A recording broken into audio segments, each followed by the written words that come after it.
يا أيها الذين آمنوا اتقوا الله حق تقاته ولا تموتن إلا وأنتم مسلمون. يا أيها الناس اتقوا ربكم الذي خلقكم من نفس واحدة وخلق منها زوجها وبث منهما رجالا كثيرا ونساء واتقوا الله الذي تساءلون به والأرحام إن الله كان عليكم رقيبا. يا أيها الذين آمنوا اتقوا الله وقولوا قولا سديدا يصلح لكم أعمالكم ويغفر لكم ذنوبكم ومن يطع الله ورسوله فقد فاز فوزا عظيما.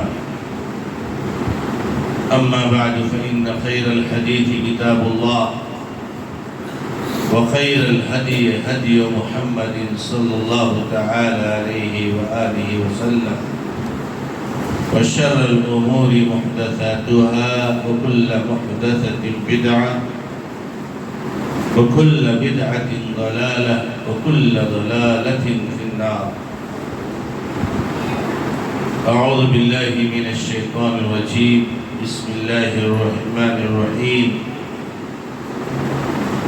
لن ينال الله لحومها ولا دماؤها ولكن يناله التقوى منكم.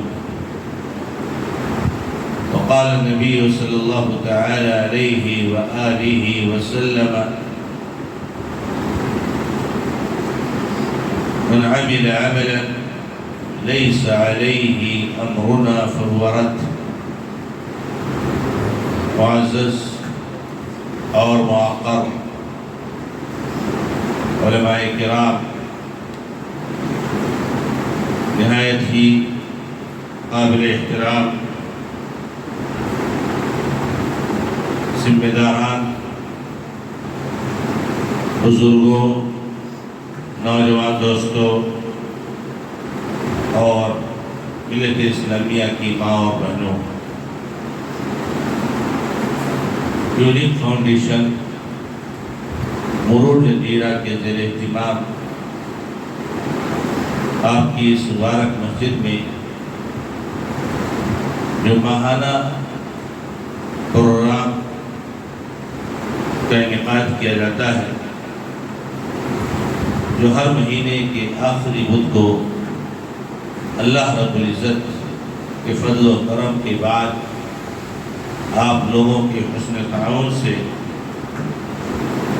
باقاعدگی سے ساتھ جاری و ساری ہے. آج کا یہ پروگرام بھی اسی سلسلے کی ایک کڑی ہے.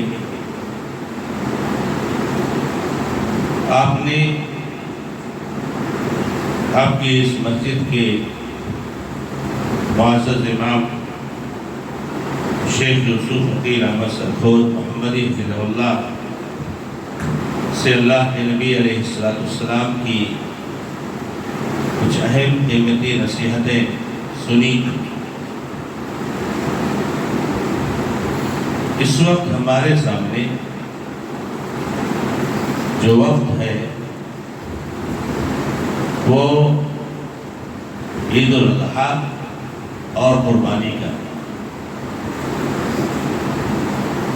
عشرہ ذی الحجہ اللہ رب العزت کے فضل و کرم سے مکمل ہو رہا ہے. آج یہ 9 ذی الحجہ کی تاریخ ہے، جس میں ہم اور آپ عرفہ کا روزہ رکھے ہوئے ہیں. اللہ رب العزت سے دعا ہے کہ رب العزت عشرہ ذی الحجہ میں ہم نے جو بھی عبادتیں انجام دی ہیں، اللہ تعالیٰ انہیں اپنے فضل و کرم سے قبول فرمائے. قربانی اور عید الاضحیٰ یہ ہمارے لیے بہت اہم عبادت ہے. قربانی اس ناحیے سے کہ یہ سال میں ایک بار ہی اس کا موقع آتا ہے. عید الاضحیٰ ہم اور آپ جانتے ہیں کہ مسلمانوں کے لیے سال میں سالانہ صرف 2 ہی عید اور تہوار جو شرعی ہیں، اتھینٹک ہیں۔ اب ظاہر سی بات ہے کہ جب 2 ہی تہوار ہیں، 2 ہی عیدیں ہیں، ایک تو عید الفطر اور ایک عید الاضحیٰ، تو اس کا ہم اور آپ کتنا زیادہ اہتمام کرتے ہیں اس کا بھی آپ اندازہ لگا سکتے ہیں۔ یہ الگ معاملہ ہے کہ آج ہمارے مسلمان بھائیوں نے اللہ کے نبی علیہ السلام کی سنت اور سیرت اور آپ کی توجیہ اور رہنمائی کو بھولا کر نامعلوم کتنی عیدیں بنا دی، حالانکہ ان سب کا قرآن اور حدیث میں کہیں کوئی وجود نہیں، چاہے وہ عید میلاد النبی ہو، چاہے وہ لیلۃ الاسراء والمعراج کی محفلیں ہوں، چاہے وہ شب برات کا موقع ہو، چاہے وہ رجب کے کونڈوں کا معاملہ ہو، اور چاہے اور بہت ساری جو عیدیں جو عرس وغیرہ کے نام پر مسلمان اسلام کے نام پر لگاتے ہیں، ان سب کا قرآن اور حدیث میں کوئی وجود نہیں۔ سال میں صرف 2 عید ہے، 2 عید الفطر عید الاضحیٰ، اور ہفتے میں ایک عید ہے جمعہ کا۔ ہفتہ واری عید جمعہ ہے، سالانہ عید عید الفطر عید الاضحیٰ۔ مسلمانوں کو چاہیے کہ اللہ کے نبی محمد رسول اللہ صلی اللہ علیہ وسلم کے لائے ہوئے دین میں اضافہ کرنے، کوئی چیز بڑھانے اور گھٹانے سے بچیں۔ یاد رکھنا میرے بھائیوں، جس طرح سے اسلام کے کسی احکامات میں سے کسی حکم کو ختم کرنا جرم ہے، ویسے ہی اسلام میں کوئی ایسا حکم داخل کرنا جو اسلام میں سے نہیں بھی بڑا جرم ہے۔ اللہ کے نبی محمد رسول اللہ صلی اللہ علیہ وسلم کی یہ وصیت اور ترغیب یاد رکھیے گا کہ آپ نے جاتے جاتے ہمیں اور آپ کو نصیحت کر دی ہے کہ دیکھو میں 2 چیزیں چھوڑ کر جا رہا ہوں، قرآن اور حدیث۔ جب تک تم ان دونوں پر عمل کرتے رہو گے گمراہ نہیں ہوگے۔ اور اللہ کے نبی علیہ السلام نے فرمایا کہ یہ دونوں جدا نہیں ہو سکتے، قرآن اور حدیث کو کوئی الگ نہیں کر سکتا۔ قرآن اور حدیث دونوں اللہ کی طرف سے وحی ہے، دونوں ہمارے دین میں حجت ہے۔ گرچہ آج کچھ تفسیریں پیدا ہو گئے ہیں جو یہ کہتے ہیں کہ ہمارے لیے قرآن کافی ہے، حدیثوں کی ضرورت نہیں، حالانکہ نبی علیہ السلام نے کہا تھا لَن يَتَفَرَّقَا، ہرگز یہ الگ نہیں ہوں گے۔ اور اللہ کے نبی محمد رسول اللہ صلی اللہ علیہ وسلم نے فرمایا ہے اَلَا إِنِّي أُوتِيتُ الْكِتَابَ وَمِثْلُهُ مَعَهُ، لوگوں ہوشیار ہو جاؤ، میں قرآن دیا گیا ہوں اور قرآن ہی کے جیسے ایک چیز اور دیا گیا۔ وہ نبی صلی اللہ علیہ وسلم کیا ہے، یہ دونوں الگ نہیں ہو سکتے۔ اور اللہ کے نبی علیہ السلام نے فرمایا یہی دونوں حجت ہیں، ہدایت اور جنت کے راستے پر چلانے والی ہیں، اور یہ دونوں الگ نہیں ہو سکتے، لہذا تم ان دونوں پر عمل کرتے رہنا یہاں تک کہ تمہاری مجھ سے ملاقات حوض کوثر پر ہو۔ انہیں کو چھوڑنا نہیں، قرآن حدیث کو نہیں چھوڑنا ہے۔ کب تک نہیں چھوڑنا ہے؟ جب تک کہ ہم اللہ کے نبی علیہ السلام سے ملاقات حوض کوثر پر نہیں کرتے۔ اللہ کے نبی علیہ السلام نے بات اس پر فرمایا انا فرطکم علی الحوض، میں تم لوگوں سے پہلے حوض کوثر پر جا رہا ہوں تاکہ تمہارے لیے ہر طرح سے انتظام سب کچھ ٹھیک ٹھاک رکھوں۔ جیسے کوئی آدمی کسی کے سفر پر جانے سے پہلے کہیں آگے جاتا ہے کوئی قافلہ اور کوئی وہاں جا رہا ہے تاکہ ان کے لیے انتظام کرے، ایسے اللہ کے نبی علیہ السلام ہم لوگوں سے پہلے گئے حوض کوثر، اور آپ نے کہا کہ ان دونوں کتابوں کو پکڑے رہیے گا، ان دونوں چیزوں کو پکڑے رہیے گا جب تک کہ حوض کوثر پہ نہ جائیے گا۔ لیکن افسوس کہ نبی علیہ السلام کی خصوصیت اور نصیحت کو مسلمانوں نے بڑی جلدی بلائی، بڑی جلدی بلائی۔ اسی لیے حوض کوثر کے بارے میں آتا ہے میرے بھائیوں کہ اللہ کے نبی علیہ السلام اپنی امتیوں کو حوض کوثر سے سیراب کر رہے ہوں گے۔ نبی صلی اللہ علیہ وسلم کی امتی چوک در چوک جا رہے ہوں گے نبی صلی اللہ علیہ وسلم کی طرف، تاکہ آپ کے دست مبارک سے جام کوثر سے مستفید ہو جائے، سیراب ہو جائے۔ اتنے میں ایک بڑی جماعت نبی علیہ السلام کی طرف آگے بڑھ رہی ہوگی تو فرشتے آ کر کے روک دیں گے، ان کا راستہ سے بخاری کے لیے تم لوگ آگے نہیں بڑھ۔ میرے بھائیوں، نہ کوئی نماز پڑھنے سے جنت میں جا سکتا ہے، نہ کوئی روزہ رکھنے سے جنت میں جا سکتا ہے، نہ کوئی قربانی کرنے سے جنت میں جا سکتا ہے، نہ کوئی حج کرنے سے جنت میں جا سکتا ہے۔ اگر آپ جنت میں جا سکتے ہو تو صرف اور صرف ایک چیز سے، اور وہ ہے محمد رسول اللہ صلی اللہ علیہ وسلم کی سنت کی اتباع۔ آپ کی نماز کی اہمیت کب تک ہے؟ جب تک وہ نماز نبی صلی اللہ علیہ وسلم کی سنت کے مطابق ہے۔ آپ کی قربانی کی ویلو کب تک ہے؟ جب تک وہ اللہ کے نبی صلی اللہ علیہ وسلم کی سنت کے مطابق ہے۔ آپ کا حج مبرور کب بنے گا؟ آپ حج کر کے اس طرح سے کیسے پاک صاف ہو جاؤ گے جس طرح سے آپ اپنی ماں کے پیٹ سے جس دن پیدا ہوتے ہو، جب آپ کا حج محمد رسول اللہ صلی اللہ علیہ وسلم کی سنت کے مطابق۔ اس دین میں احکامات اور مسائل کو ایجاد کرنے کی ضرورت نہیں ہے، یہ آج عرفہ کا دن ہے۔ اسی دن اللہ تبارک و تعالیٰ نے قرآن کریم کی آیت نازل فرمائی ہے، اليوم اکملت لکم دینکم واتممت علیکم نعمتی ورضیت لکم الاسلام دینا۔ آج کے دن میں نے تمہارے لیے تمہارا دن مکمل کر دیا۔ یہ مکمل ہو گیا ہے۔ کہاں سے آئے میلاد النبی؟ کہاں سے آئے شب برات کے حلوے؟ کہاں سے آئے رجب کے کوڑے؟ کہاں سے آئے درگاہ پرستی؟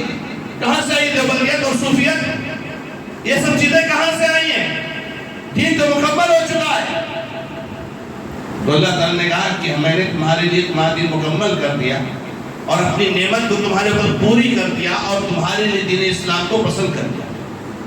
اللہ تعالیٰ کو قطعاً گوارا نہیں ہے، قطعاً گوارا نہیں ہے کہ اس دین میں کسی طرح سے کوئی کمی اور بیشی کی جائے۔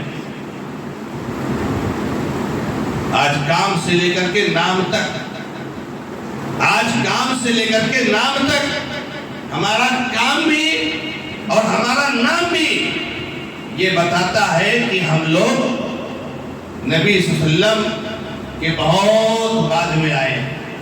نسبت پوچھئے تو جو نام لیں گے وہ نام بھی نبی صلی اللہ علیہ وسلم کے 200-300 سال 100-150 سال کے بعد آئے۔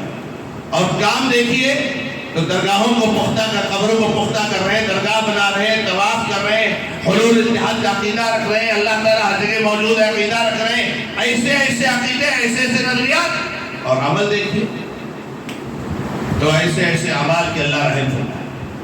تو میرے بھائیوں، میں یہ کہنا چاہ رہا تھا کہ اللہ کے بندوں، ہمارے لیے یہ بہت اہم ہے کہ ہم اللہ کے نبی صلی اللہ علیہ وسلم کی سنت کی پیروی کریں۔ اور یاد رکھنا، آپ نبی صلی اللہ علیہ وسلم کی سنت کی پیروی کرو گے، بڑے مسائل آئیں گے، بڑے مسائل آئیں گے۔ ایک پرسوں نرسوں پونا سے مجھے ایک بھائی کا فون آیا تو کہنے لگے کہ مولانا، نماز میں قدم سے قدم ملانا اس کا حکم کیا ہے؟ کیا ضروری ہے؟ میں نے کہا بالکل ضروری۔ اللہ کے نبی علیہ السلام نے حکم دیا ہے قدم سے قدم ملانے کا، آپ نے پیر سے پیر ملانے کا حکم دیا ہے، اور باقی ہیں کہ ہم میں سے ہر آدمی اپنے قدم کو اپنے ساتھی کے قدم سے، اپنے کندھے کو اپنے ساتھی قدم سے ملا کر دکھا ہوگا. بولے لیکن دنیا میں تو دیکھا جائے تو بس مشکل سے 5-10% ہی مسلمان ہیں جو قدم سے قدم ملا، باقی 80-85% نہیں ملا. تو میں نے کہا یہ ہمارے لیے کوئی مسئلہ نہیں، یہ ہمارے لیے کوئی مسئلہ نہیں ہے کہ قدم سے قدم ملانے والے بہت کم ہیں. ہمارے لیے مسئلہ اصل یہ ہے کہ یہ محمد رسول اللہ صلی اللہ علیہ وسلم کا حکم ہے. ورنہ اللہ کے نبی علیہ السلام کو کہہ کر کے گئے کہ میری امت میں سے ایک جماعت ایسی ہوگی. آج آپ نظر دوڑائیے سماج و معاشرے پر، کوئی ایسی جماعت ہے کہ جب کوئی بات آتی ہے تو جماعت کہتی ہے بھائی کہ قرآن حدیث اس سلسلے میں کیا کہتا ہے. کوئی جماعت ہے، بہت سارے لوگ یہ مسلک وہ مسلک، یہ فتویٰ وہ فتویٰ، یہ امام وہ امام، بہت سارے لوگ ہیں.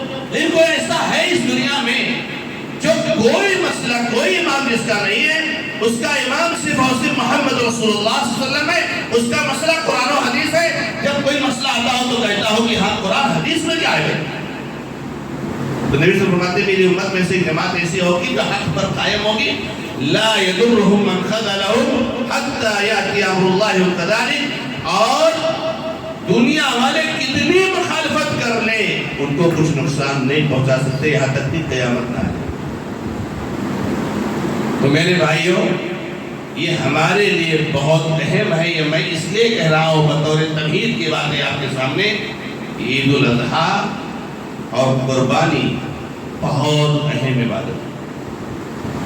آپ جانتے ہو اللہ کے نبی علیہ السلام نے فرمایا کہ 10 ذی الحجہ کو جو ہم اعمال انجام دیتے ہیں اس میں خون بہانے سے افضل کوئی عمل ہے ہی نہیں. 10 ذی الحجہ کو قربانی کی جاتی ہے، اس بعد 11، 12، 13 کو بھی آپ کر سکتے ہیں.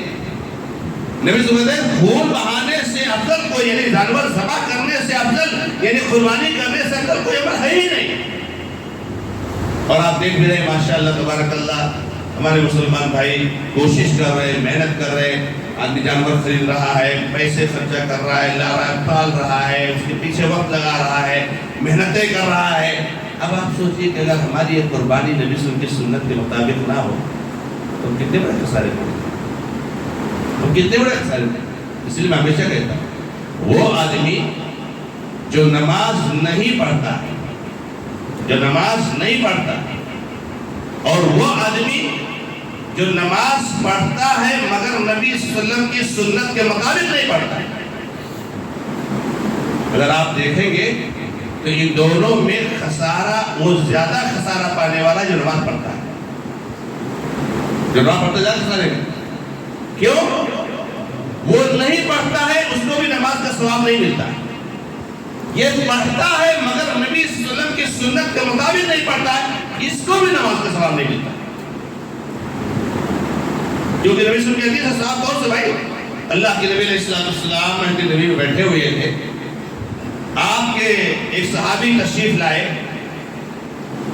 سلام کیا اللہ کے نبی علیہ السلام سے، کہا السلام علیکم ورحمۃ اللہ. 2 رکعت نماز پڑھی اور پھر آ کے نبی صلی اللہ علیہ وسلم کی. بخاری کی روایت ہے میرے بھائی، یہ کوئی ادھر ادھر کی قصہ کہانیاں نہیں ہے، کسی بزرگ نے خواب دیکھا ہے وہ سب نہیں ہے میرے بھائیوں. یہاں بخاری اور مسلم کی حدیثیں اور صحیح حدیثیں آپ کے سامنے پیش کی جائیں گی. ان حدیثوں کو آج بھلا دیا گیا ہے. اگر کہیں مسجد میں بخاری ہے بھی تو کہیں دبی کچی کہیں رکھی ہوگی اندر، ممبر پر اور ٹیبل پر اور مصلے پر جو کتاب ہوتی ہے وہ خوابوں اور تجربات اور واقعات اور قصے اور کہانیوں کی کتاب ہوتی ہے. بخاری کہاں گئے بھائی؟ ڈھونڈنے لگو تو شاید بخاری نہ ملے. یہ اندر ہوگی نہیں. بالکل ظاہر جو کتاب ہے قرآن اور حدیث کو چھوڑ کر کے الٹے سیدھے واقعات، ایسے واقعات کہ جن کو انسان سن نہیں سکتا ہے. تو نبی صلی اللہ علیہ وسلم کیا فرمایا؟ وعلیکم السلام ورحمۃ اللہ وبرکاتہ. اب جیسے کوئی آدمی آئے اور سلام کرے اور ہم آپ سلام کا جواب دیں، ایسے منظر کو دھیان ذہن میں لائیے. پھر آپ نے کیا فرمایا؟ اگلی کیا بات فرمائی؟ آپ نے کہا ارجع وصلی فإنک لم تصلی. اے اللہ کے بندے، جب پھر سے نماز پڑھ، تو نے نماز نہیں پڑھی. سوال یہ ہے کہ اس نے نماز پڑھی تھی کہ نہیں پڑھی تھی؟ پڑھی تھی بھائی، نماز پڑھی تھی اس نے، اور نماز کو آپ نے دیکھا تھا، آپ نے کہا جب پڑھ پھر سے نماز، تو انہیں نماز پڑھی ہی نہیں، گیا دوبارہ نماز پڑھا، پھر آپ نے سلام کیا، پھر آپ نے بات کہی لوٹ جا پھر سے نماز پڑھ، تو انہیں نماز نہیں پڑھی ہے۔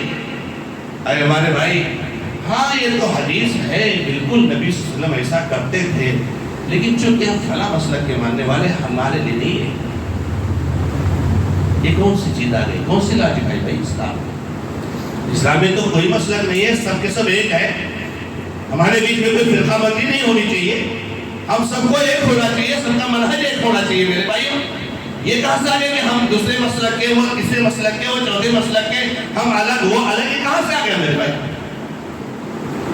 پھر تیسری بار نماز پڑھی، پھر آپ نے سلام کیا، پھر آپ نے بات کری، تو کیا کہا انہوں نے جانتے ہو؟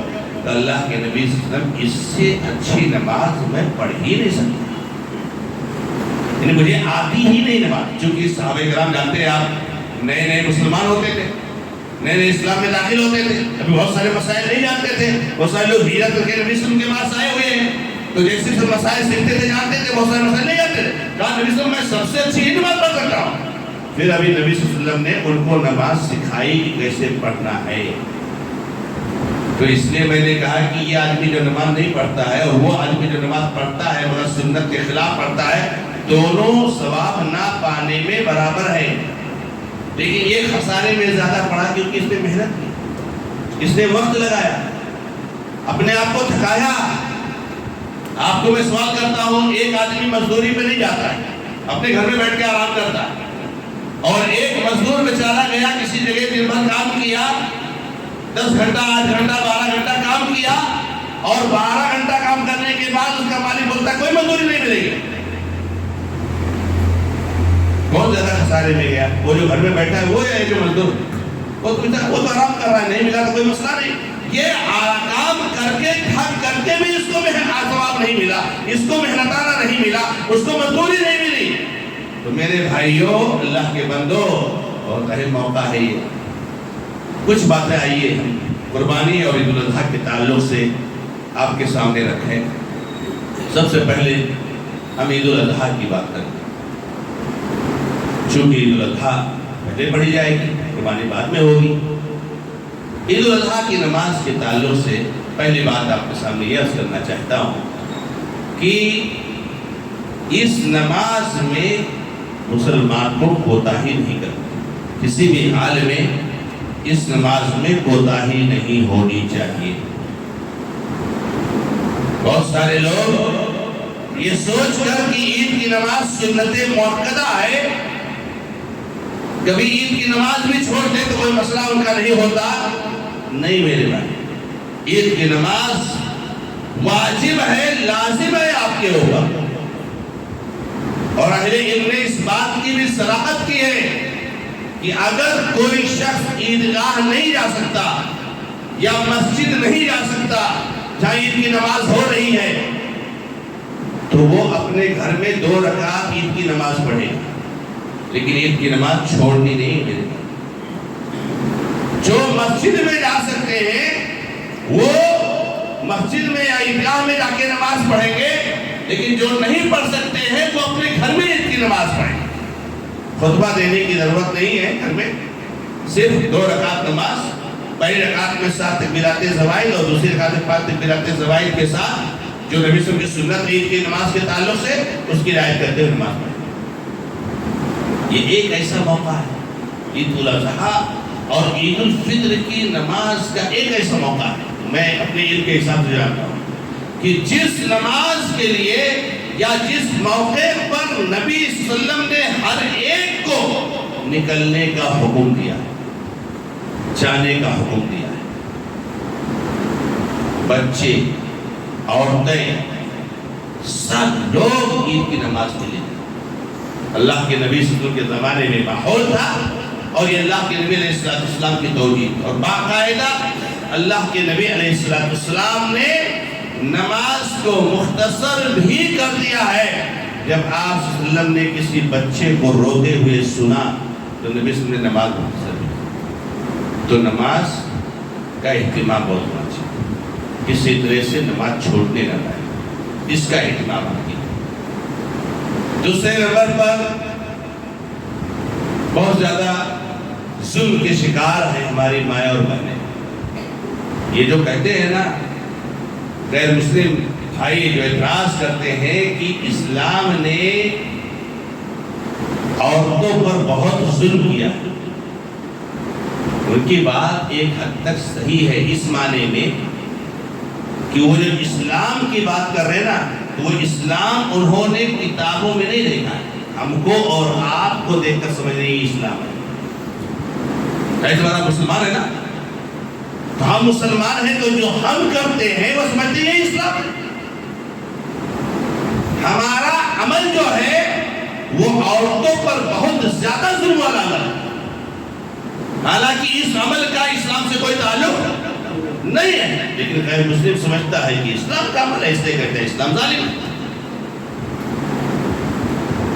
عورتوں کو مسجد میں جانے پر پابندی، عورتوں کے لیے حرام ہے مسجد میں جانا، عورتوں کے لیے حرام ہے عیدگاہ میں جانا۔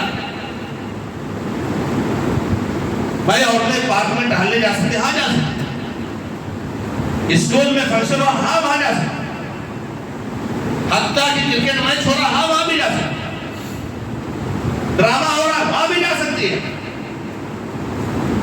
ہر جگہ عورت جا سکتی ہے، کوئی پرابلم نہیں ہے۔ اگر کوئی پرابلم ہے تو مسجد میں آنے میں پرابلم ہے۔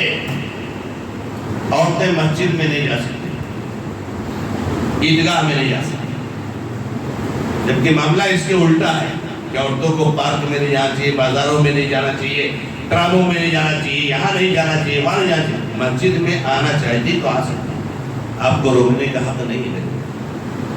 پابندی لگا دیں، مفتی صاحب نے پابندی لگا دیا، خلاص مفتی صاحب جو کہتے بات ختم ہو۔ کہاں ہمارے پاس ٹائم ہے اور ہم ضرورت محسوس کرتے کہ جائے دیکھیں قرآن میں کیا ہے، حدیث میں کیا۔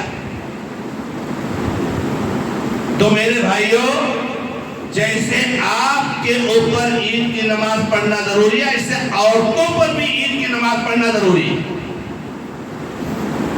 عورتوں کو بھی لے کر کے آپ عید کی نماز پڑھانے آئی۔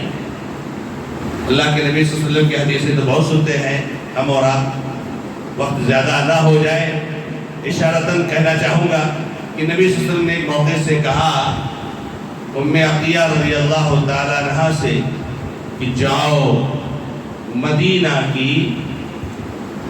کے ہر گھر میں گھس کر کے ایک ایک عورت کو عید کی نماز کے لیے کہو، کہ باقاعدہ ڈیوٹی لگائی کہ مدینہ کے کسی گھر میں عورت نہیں رہنی چاہیے، سب کو نکلنا عید کی نماز سے۔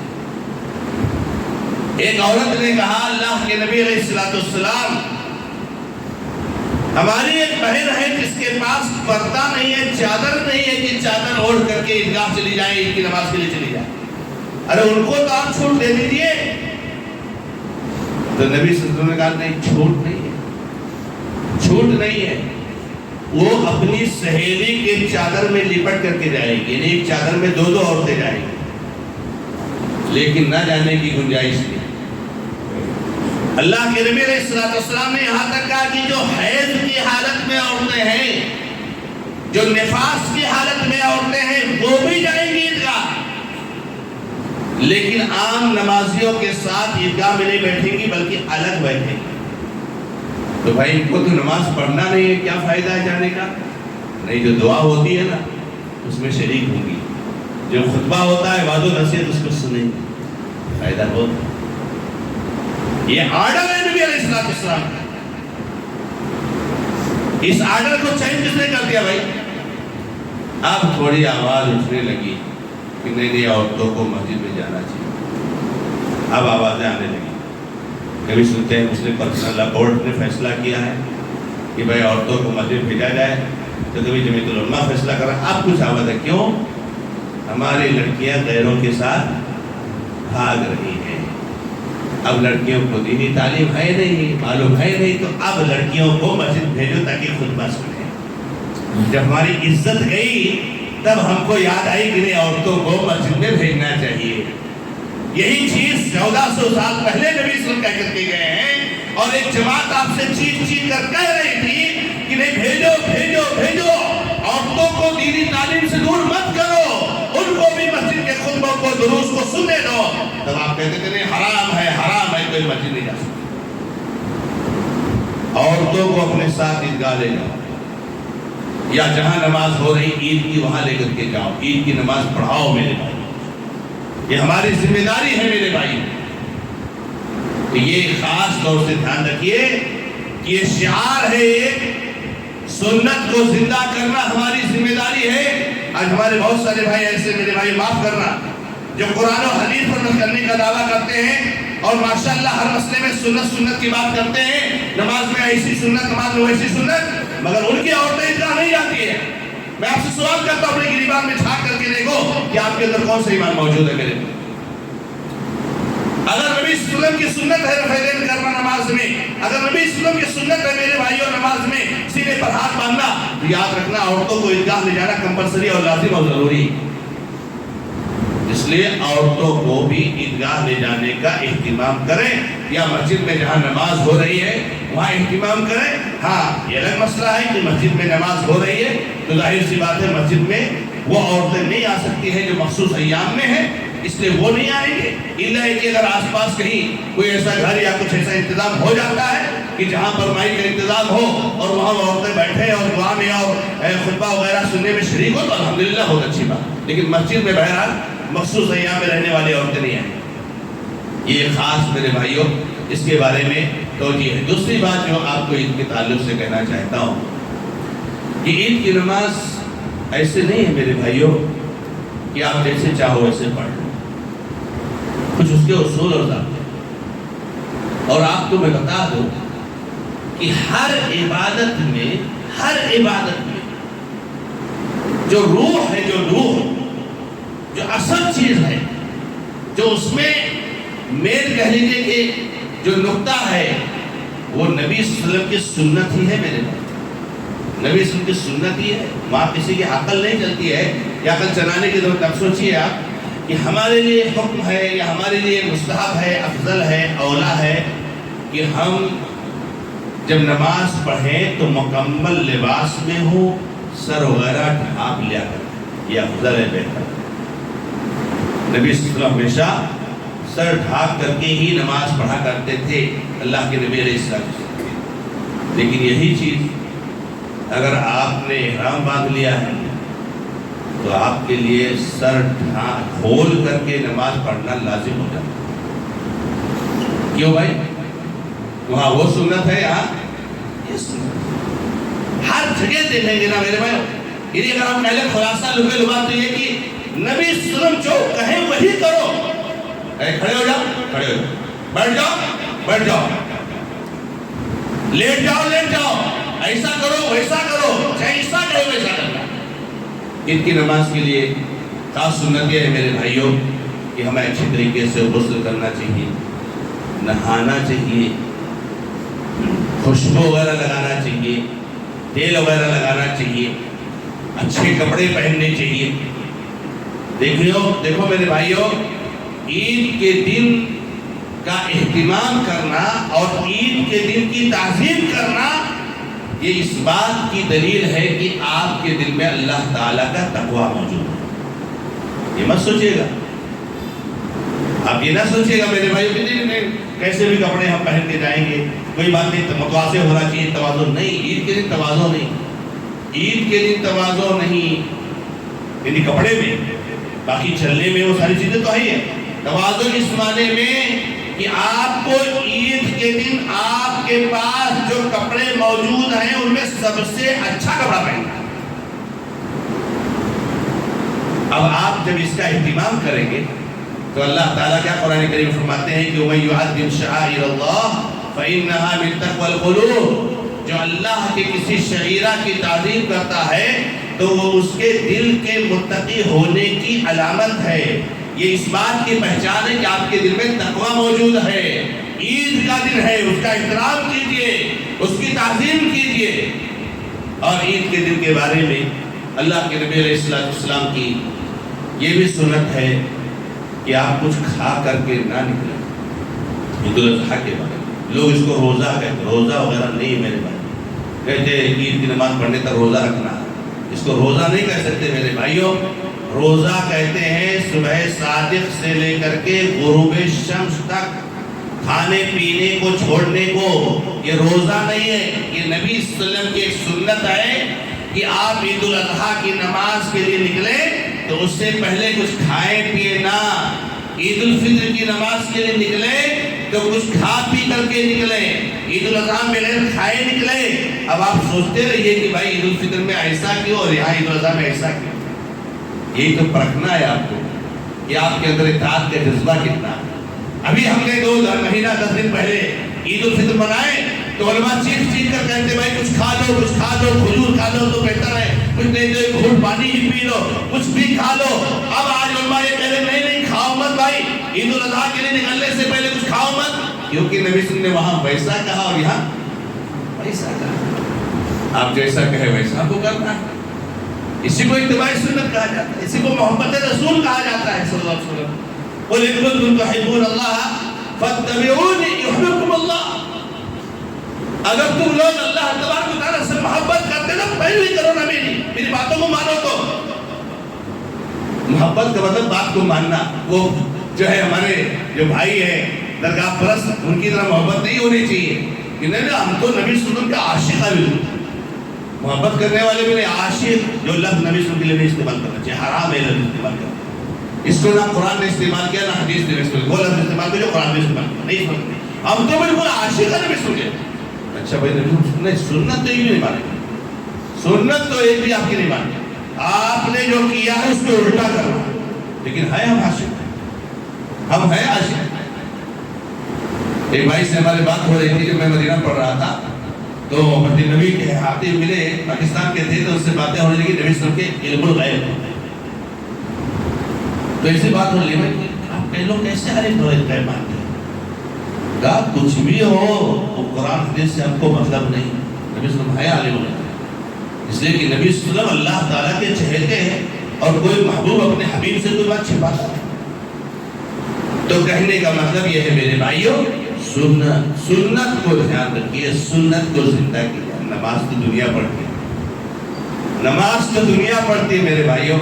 روزہ تو دنیا رکھتی ہے، قربانی تو دنیا کرتی ہے، لیکن نماز پڑھتے ہوئے سنت کو زندہ کرنا یہ اصل چیز ہے. کہ آپ پڑھیے نماز تو واقعی سنت چھل کے، آپ قربانی کیجیے تو واقعی سنت چھل کے، لوگوں کو سنت یاد آئے، لوگوں کو سنت معلوم ہو جائے.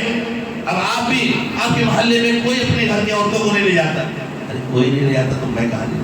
ارے لے کے جاؤ، لوگوں کو معلوم ہو کہ عورتوں کو اتنا جانا چاہیے، عورتوں کو اتنی نماز کے لیے جانا. ہمارے بھائی یہ مصیبت ہے کہ کوئی نہیں کر رہا ہے تو میں کیسے کروں.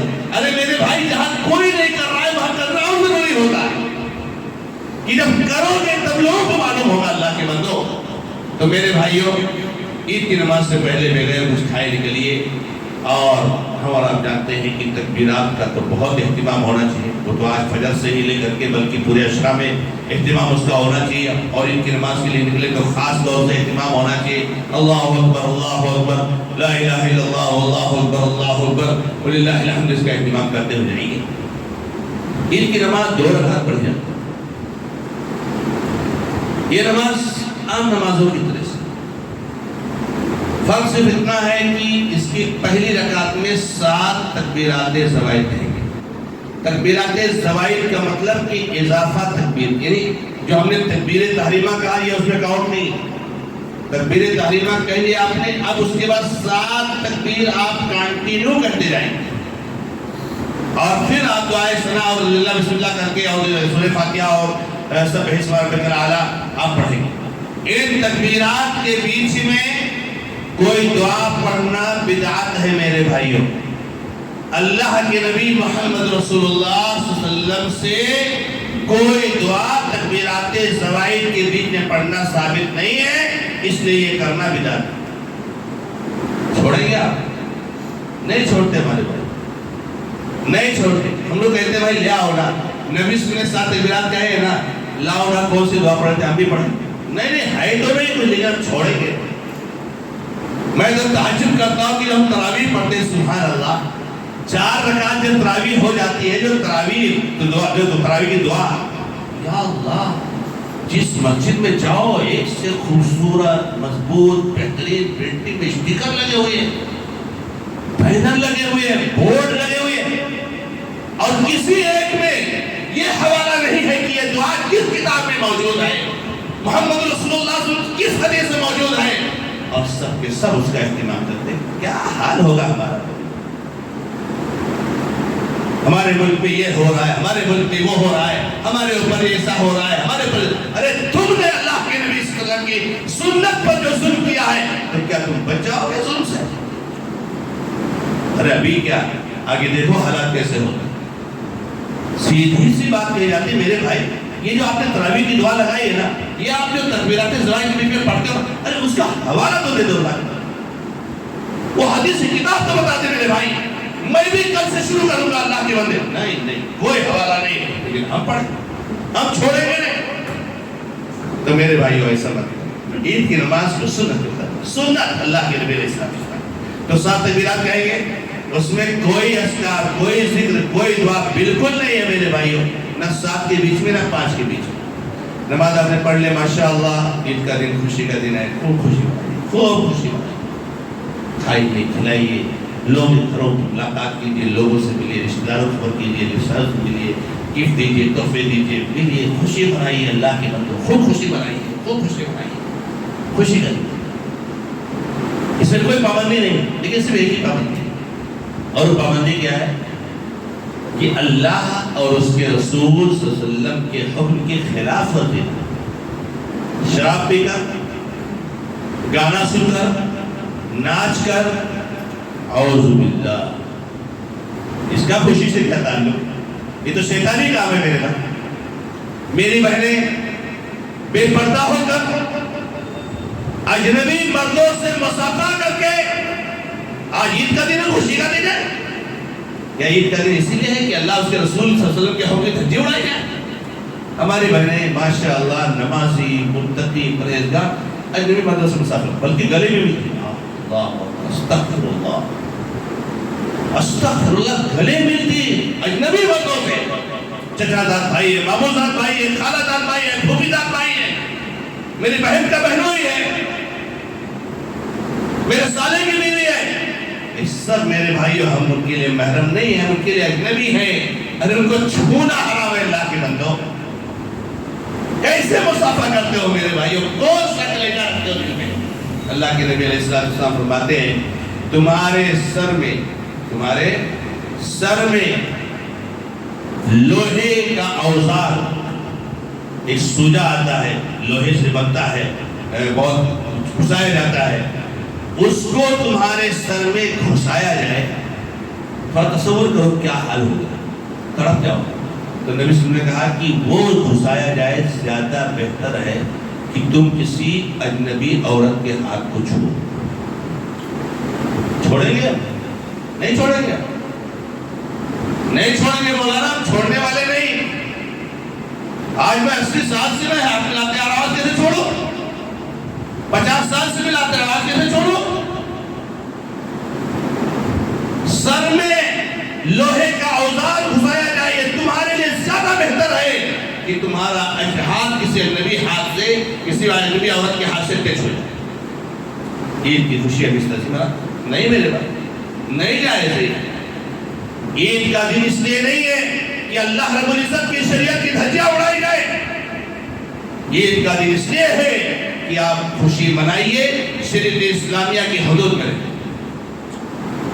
اسے شاعر نے کہا ہے، غالباً علی دے لوگ کہا ہے، لیس العید لمن لبس الجدید انما العید لمن خاف الوعید۔ وہ اللہ کے بندو بہت عبرت والی کہا کہ عید یہ نہیں ہے کہ آپ نئے کپڑے پہن لو، عید تو اس کے لیے ہے جو اللہ رب العزت کا ڈر اپنے دل میں رکھتا ہے۔ تو عید کی خوشی میں اس بات کا خیال رکھو میرے بھائیوں، کسی حرام کام کا ارتکاب نہیں ہوگا۔ اور عید کی سنت میں سے ایک سنت یہ بھی ہے کہ آپ جب واپس جائیں تو اگر ممکن ہو تو آپ راستہ بدل کر جائیں، راستہ بدل کر جائیں۔ ممکن ہو تو یہ نہیں کہ آپ آئے اس راستے سے اب دوسرا راستہ 8-10 کلومیٹر دور ہے تو آپ 8-10 کلومیٹر گھومتے رہے، ایسا نہیں ممکن ہے، آسانی سے سہولت کے ساتھ تو آپ بدل کر جائیں تو بہتر ہوتا، کوئی بات۔ عید کے دن ایک خاص سنت اللہ کے نبی علیہ السلام کی کہ اپنے مسلمان بھائیوں سے ملو۔ اب ہم اندازہ لگائیں کہ ہمارے لیے خوشیاں کیا ہوتی ہیں کہ جب مسلمان بھائی سے ملیں اور عید کا دن ہے، خوشی کا دن ہے، تو مسلمان بھائی سے کیا آپ کو کہیں گے؟ تقبل اللہ منا ومنکم، اللہ تعالیٰ ہمارے عمل کو بھی اور تمہارے عمل کو قبول فرمائے۔ یہ ہمارا ٹارگیٹ، ہماری خوشی ساری چیز کس سے جڑی ہوئی ہے؟ آخرت سے جڑی ہوئی ہے، اللہ رب العزت کے عمل کی قبولیت سے جڑی ہوئی ہے کہ اللہ تعالیٰ قبول کر لے۔ آپ مل رہے ہو، بہت خوش ہو، نئے کپڑے پہنے ہوئے، اچھے کپڑے، دعا کہ اللہ تعالیٰ ہمارے عمل کو قبول فرمائے، ہماری قربانی کو، ہماری عید کو، ہماری عشر ذی الحجہ کی عبادتوں کو، ہمارے سارے اعمال کو اللہ قبول فرمائے، تمہارے بھی عمل۔ تو ملیے کہ یہ دعا دیجیے، اس سے مبارکبادی دیجیے۔ یہ کچھ باتیں تھیں جو عید کے تعلق سے میں کہنا چاہ رہا تھا، ویسے اور بہت ساری باتیں ہوں گی، آپ کو سوالات کے موقع دیا جائے گا انشاءاللہ، اس میں آپ کر سکتے ہیں۔ اس میں کچھ باتیں میں قربانی کے تعلق سے کہنا چاہتا ہوں۔ قربانی کے تعلق سے بھی پہلی بات وہی ہے کہ قربانی کرنے میں غفلت نہیں ہونی چاہیے۔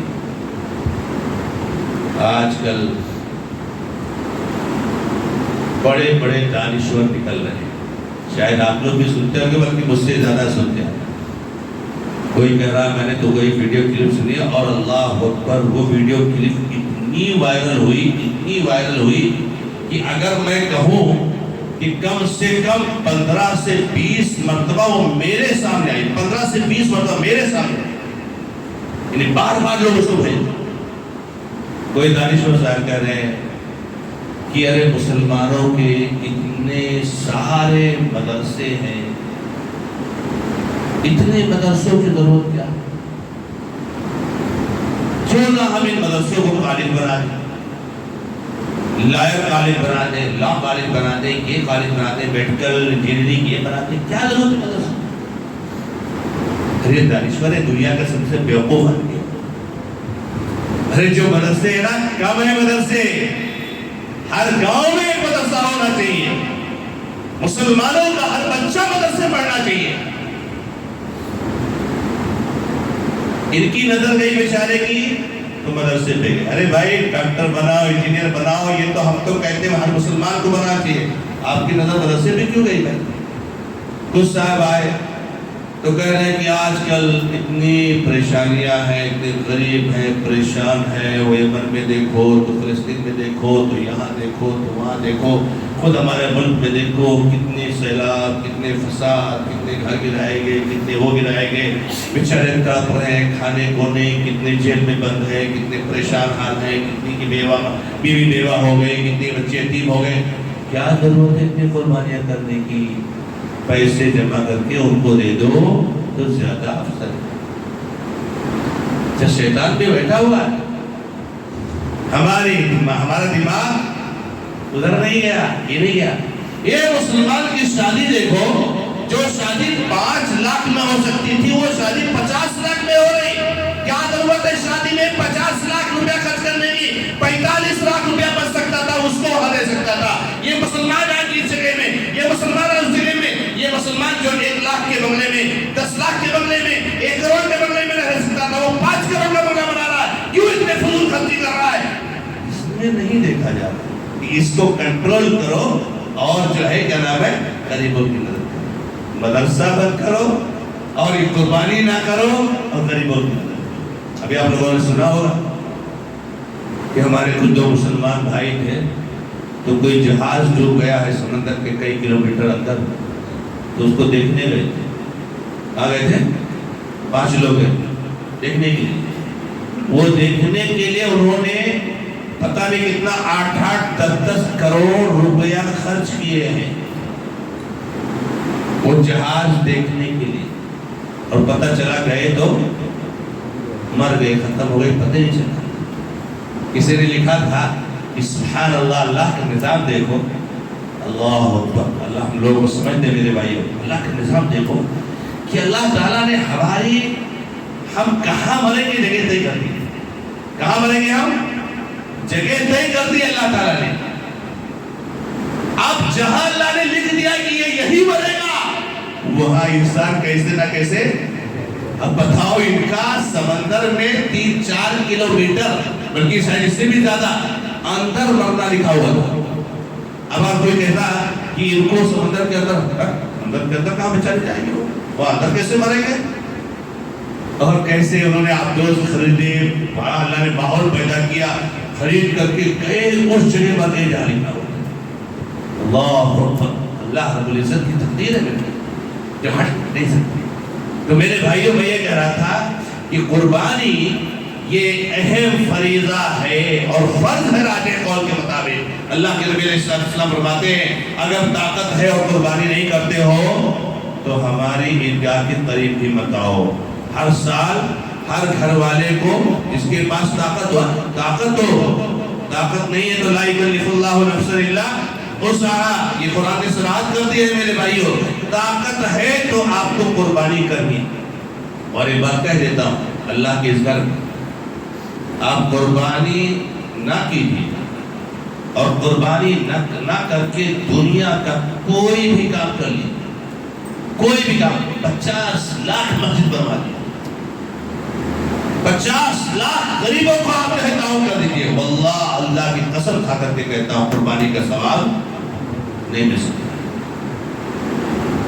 یہ محمد صلی اللہ علیہ وسلم کے الفاظ ہے کہ 10 ذی الحجہ کو خون بہانے سے افضل, خون بہانے سے افضل, قربانی کرنے سے افضل کوئی عمل نہیں. کون کہتا ہے کہ قربانی نہ کرو, غریبوں کو دو گے قربانی کا ثواب کبھی نہیں ملے گا, قیامت تک نہیں ملے گا میرے بھائیوں. قربانی کا ثواب قربانی کرنے سے ملے گا. اور اگر آپ کے اندر طاقت ہے تو آپ کیجیے. نبی صلی اللہ علیہ وسلم کے زمانے بہت غریب تھے, اللہ کے نبی علیہ السلام کے زمانے میں بہت فقیر تھے. بعض مواقع کے تو ایسے حالات آئے ہیں نبی صلی اللہ علیہ وسلم کے کہ ایک وقت آیا ان کو پہننے کپڑے میں شرمگاہیں تک نظر آتی ہیں. نبی صلی اللہ علیہ وسلم دیکھ کر ٹہل گئے, صحابہ کو جمع کیا, فوراً صدا خیرات پر ابھارا. لیکن آپ نے حج میں جب گئے تو 100 اونٹ کی قربانی کر رہے. کتنے؟ 100 اونٹ کی قربانی کیا. سبحان اللہ. تو قربانی بہت اہم عبادت ہے میرے بھائیو, اس کی طاقت ہے, اس کا اہتمام کرو اللہ کے بندو. دوسری بات بلا شک و شبہ میرے بھائیو کہ اس وقت ہم جس ریاست میں رہ رہے ہیں, جس صوبے میں رہ رہے ہیں, تو بڑے جانوروں پر پابندی, بڑے جانوروں کو آپ ذبح نہیں کر سکتے. بڑے جانوروں کی قربانی کرنے کی پابندی نہیں ہے, بڑے جانور کے ذبح کرنے کی پابندی. تو آپ بڑے جانور نہیں ذبح کر سکتے. اب مسئلہ یہ ہمارے سامنے بڑا کھڑا ہو گیا لوگا کہ بھائی بڑے جانور ذبح کر لیتے تھے تو وہی جانور ماشاءاللہ فیملی کی طرف سے ہو جاتا. آپ تو اس کی فیملی کتنی ہوتی, 5-6-7 لوگوں پر مشتمل ہوتی ہے, تو 7 حصے رہتے ہی ہیں, بڑے جانور میں تو ہو جاتا. اب مسئلہ یہاں پر پھنس گیا کہ بڑا جانور نہیں کر سکتے ہیں, تو اب چھوٹا جانور اگر کریں تو ہم کو 7, اگر ہمارے ممبر ہیں تو 7 جانور لانا پڑے گا.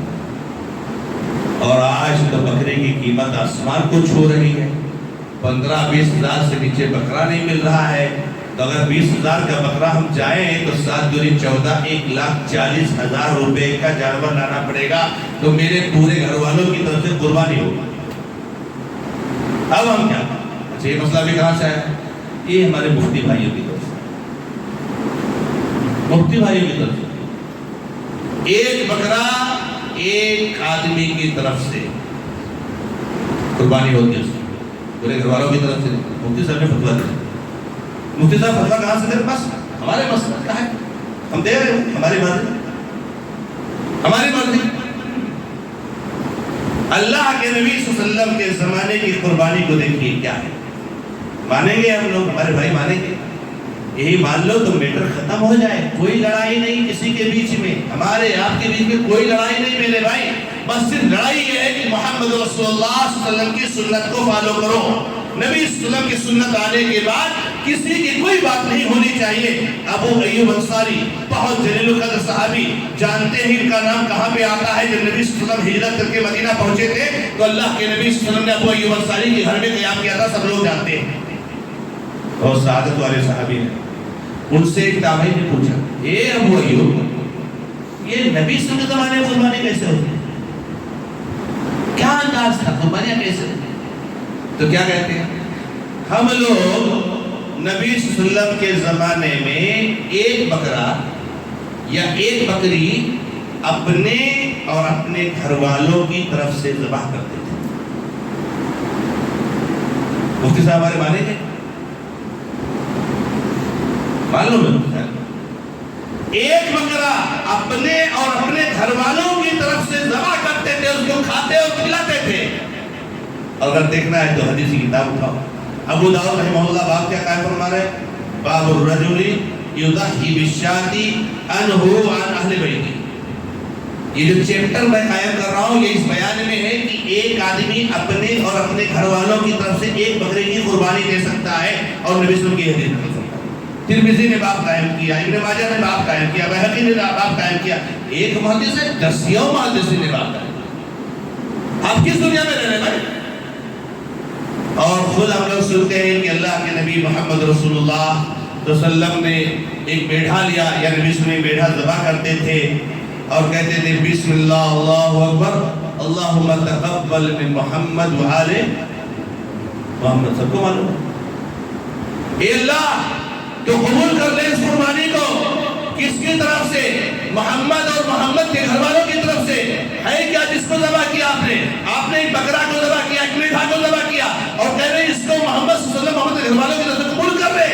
اور آج مفتی صاحب کہتے نہیں ہو سکتا. کیوں نہیں ہو سکتا ہے؟ جب حدیث کہہ رہے ہو سکتا ہے تو کیوں نہیں ہو سکتا؟ اور نبی صلی اللہ علیہ وسلم کے گھر والوں میں کتنے تھے؟ 9 تو آپ کی بیویاں تھیں. کتنی بیویاں کے پاس؟ 9. اور کوئی بچہ نہ لیا تو ایک آپ تھے. 10 لوگ آپ کے گھر میں ہیں اور آپ صلی اللہ علیہ وسلم ایک بکرا ذبح کر رہے ہیں اور کہہ رہے اللہ یہ 10 لوگوں کی طرف سے اسے قبول کر لے. ہمارے مفتی صاحب کہتے ہیں نہیں, بکرا ایک طرف سے ہو سکتا. غلط ہے میرے بھائی. اور اس زمین پر جب تک اللہ کے نبی محمد رسول اللہ صلی اللہ علیہ وسلم کی سنت کی اس طریقے سے دھجیاں اڑائی جائیں گی اس وقت تک ہماری بھی دھجیاں اڑائی جائیں گی. یاد جب ہم اللہ کی عزت کریں گے, اللہ کو اہمیت دیں گے, اللہ کی بات کو اہمیت دیں گے تو اللہ تعالی ہم کو اہمیت دے گا. ہم اللہ کو اہمیت نہیں دیں گے اللہ تعالی ہم کو ذلیل کر دے گا.